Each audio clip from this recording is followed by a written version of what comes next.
So welcome back to the channel, all you users and abusers of the internet. The other day I got my bike computer, and when attempting to pick the perfect bike computer for our new build, I knew a couple things.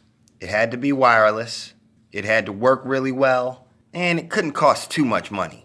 So after scouring Amazon, I was able to find numerous ones of a very similar style that were relatively cheap, and decided on going with the Sunbeam wireless bike computer.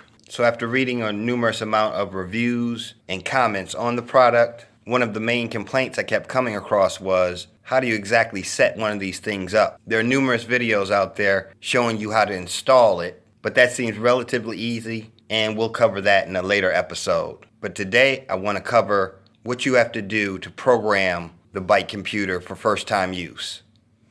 So before we dive into the programming, the first step that you want to do is definitely get the size of your tire. So as you can see, the example that I'm given is the size of my tire, 26 inches by 2.125. So what good is that information? There's a chart that's in our setup pamphlet that has most tire sizes corresponded with a CIRC number. I don't see my exact tire on here, but the closest I do see is the 26 by 2.1. And we see that code is 2095. So let's go ahead and put our battery in. And as you can see, it gives the default number of 2060.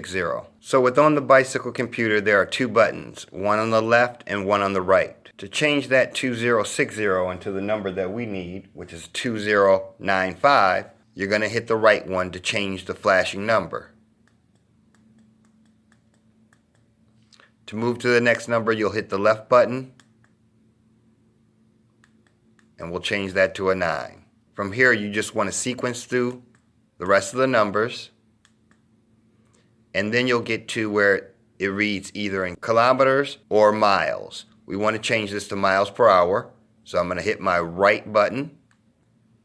As you see, the light will stay on for approximately 2 to 3 seconds, but every time you hit a button, it'll come back on. So once we have our miles set, we're going to hit our left button. And don't get fooled here yet, guys. Here it's indicating when we want to set our maintenance reminder. See, we sequence through 200, 400, 600, and 800. So this is just going to be a friendly reminder. When you get to about 800 miles, the computer is going to remind you that the bike needs service. So we're going to set ours at 800. So now that we have all that set, the next thing we want to do is set our time. Currently at the bottom, it's showing military time. We want to hold in our left button, and we can choose between 24-hour clock or 12-hour clock. I'm going to choose 12 hours, and then I'm going to hit my right button, and you can sequence to whatever time it is.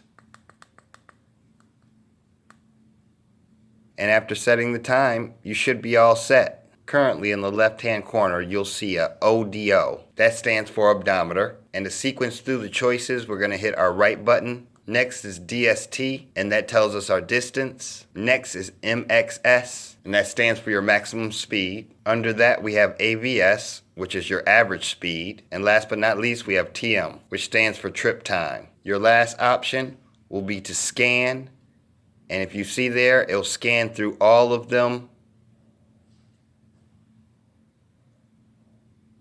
approximately every 5 seconds. So with that, that's how you set up your very small, very inexpensive wireless bike computer. Hope this helped anybody who had questions about how setting one of these things up, because I know I sure could have used some help. So until next time, everybody have a great night, and I'll see you on the flip side. Peace, guys.